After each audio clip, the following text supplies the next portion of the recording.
وَإِذْ قُلْنَا لِلْمَلَائِكَةِ، یہ جو پہلے آپ نے پڑھا کل کے سبق میں کہ بعض فوائد وہ سن لیں.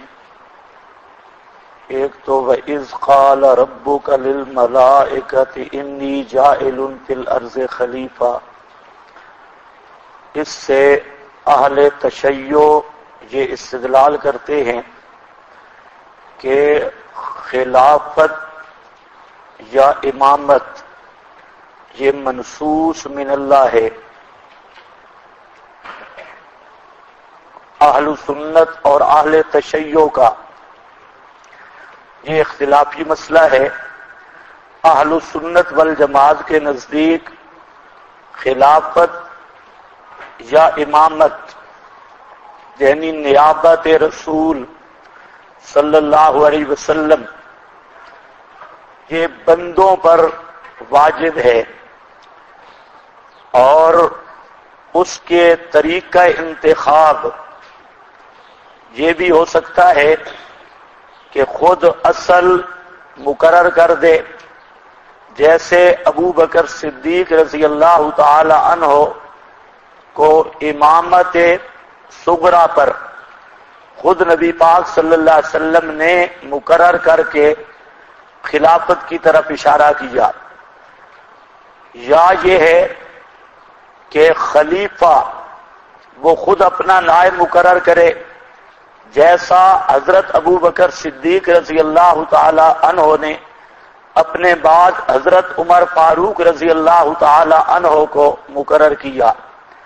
تیسرا، یا صالحین کی شورا، صالحین کی شورا انتخاب کرے، جیسا کہ حضرت عثمان کی خلافت ہے.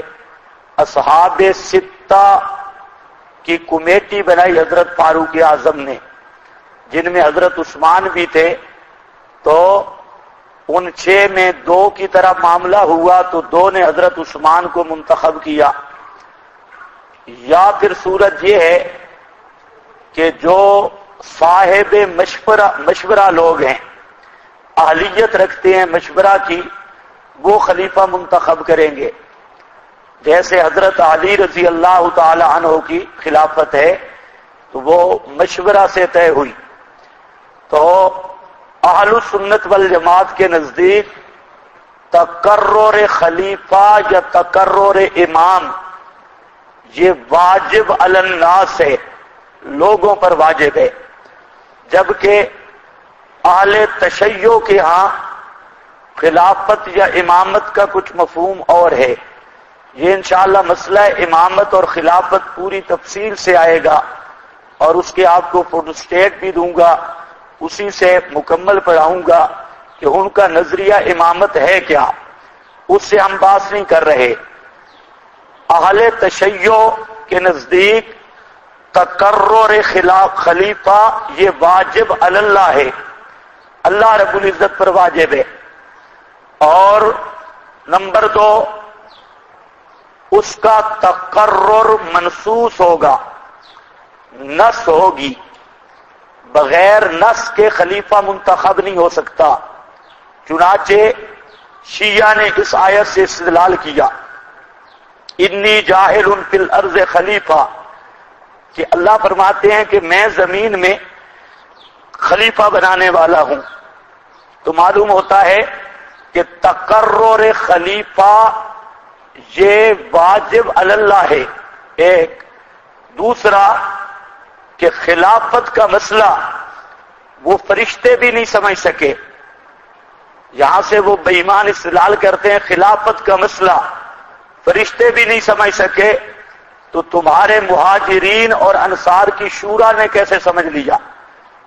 تو تم جو کہتے ہو ابو بکر صدیق کی خلافت انصار و مہاجرین کے مشورہ سے طے ہوئی، خلافت کا مسئلہ اتنا اہم ہے اور اتنا دقیق ہے کہ فرشتے بھی نہیں سمجھ سکے، تو تمہارے مہاجرین و انصار وہ کیسے سمجھ سکتے ہیں؟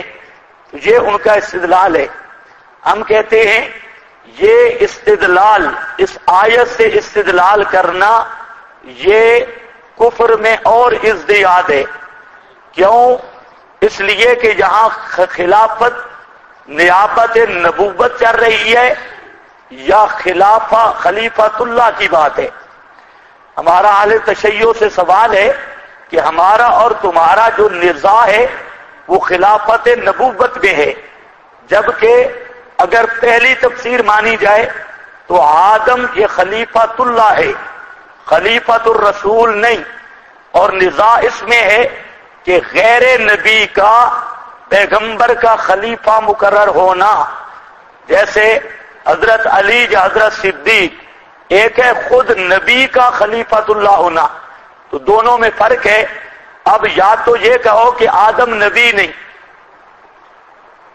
اور کسی نبی کا خلیفہ ہے، یہ بھی کفر ہے، اور اگر یہ کہو کہ آدم نبی ہے اور نبی ہو کر یہ خلیفۃ اللہ ہے اور علی بھی نبی ہے اور علی نبی ہو کر خلیفۃ اللہ ہے، تب کفر ہے۔ تو علی غیر نبی ہے اور صدیق بھی غیر نبی ہے، تو وہاں پر جو خلافت کی بات چلتی ہے وہ غیر نبی کا خلیفہ ہونا، یا دوسرے لفظوں میں وہاں پر بات چلتی ہے خلافت نبوت کی، نہ کہ خلافت الہیہ کی۔ تو یہاں تو حضرت آدم نبی ہیں اور نبی کا تقرر یا انتخاب من جانب اللہ ہے، اس میں تو اختلاف ہی نہیں۔ اللہ یصطفی من الملائکۃ رسلا ومن الناس، تو پیغمبر کا انتخاب یہ تو اللہ تعالیٰ براہ راست کرتا ہے۔ ہم نے کب کہا کہ نبوت کے لیے شورا بیٹھ جائے کہ اس کو نبی بنا دو؟ وہ تو بات ہی کوئی نہیں ہے۔ بات ہے خلافت صدیق یا علی کی، جو دونوں غیر نبی ہیں بالاتفاق، اور خلافت بھی خلافت اللہ نہیں، خلافت نبوت اس کی بات ہے۔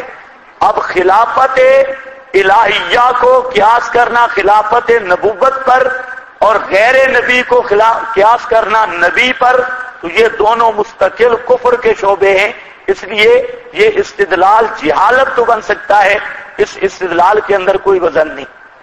ایک بات باقی خلافت صدیق کے دلائل کیا ہیں، یا علی کی خلیفہ بلا فصل کے وہ جو دلائل دیتے ہیں ان کی پوری بات یہ اپنے مقام پہ آنے والی ہے۔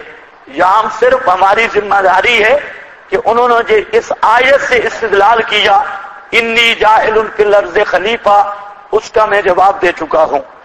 اب ذرا خیال کرو، ہمارے حضرات نے، اور میں نے حوالہ بھی دیا امام ابن کثیر رحمہ اللہ نے، یہاں پر خلیفہ سے مراد مطلق انسان لیا ہے، خلیفہ سے مراد مطلق انسان لیا، اور دلیل بھی کیا دی، اتجعل فیہا من یفسد فیہا، کہ اگر خلیفہ سے مراد حضرت آدم ہو تو پھر من یفسد فیہا کا صریح مصداق حضرت آدم بنیں گے، جو جائز نہیں، اور یہ اتنی بزری دلیل ہے کہ اس کا کوئی جواب بھی نہیں۔ تو اگر خلیفہ سے مراد مطلق انسان لیا جائے تو اہل تشیع کے استدلال کا وامہ بھی نہیں پڑ سکتا۔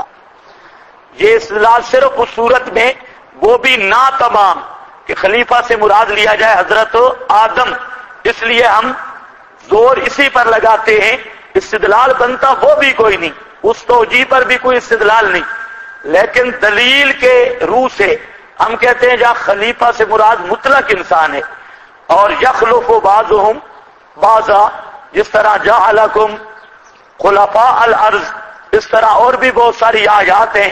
اللہ فرماتے ہیں ہم نے تمہیں زمین کے اندر ایک دوسرے کا نائب بنایا، ایک دوسرے کا نائب، یا خلافت پھر خاصا بنتی نہیں ہے، ویسے تو ہر انسان دوسرے کا نائب اور خلیفہ ہے، ایک دوسرے کے بعد آنے والا، تو اس معنی پر مطلق انسان لینے کی صورت میں کوئی اہل تشیع کے استدلال کا وامہ بھی نہیں گزر سکتا، جبکہ پہلی صورت میں نے جواب دے دیا، اگر خلیفہ سے مراد آدم ہو تو وہ خلافت الہیہ ہے نہ کہ خلافت نبوت ہے، اور وہ خلافت خلیفہ نبی ہے نہ کہ خلیفہ غیر نبی ہے، جبکہ نزاع اس میں ہے خلافت نبوت میں نہ کہ خلافت الہیہ میں، ورنہ پیغمبر کا انتخاب یہ تو براہ راست من جانب اللہ ہوتا ہے، پیغمبر کو نبوت مشورے سے نہیں ملتی اور نہ اس کے لیے کوئی شورا ہوتی ہے۔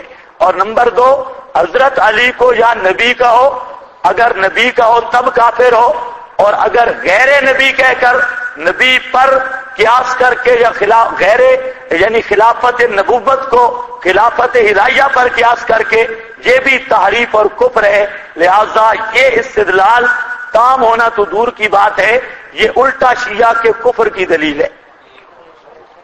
ایک مسئلہ، وَإِذْ قَالَ رَبُّكَ لِلْمَلَائِكَةِ إِنِّي جَاعِلٌ فِي الْأَرْضِ خَلِيفَةً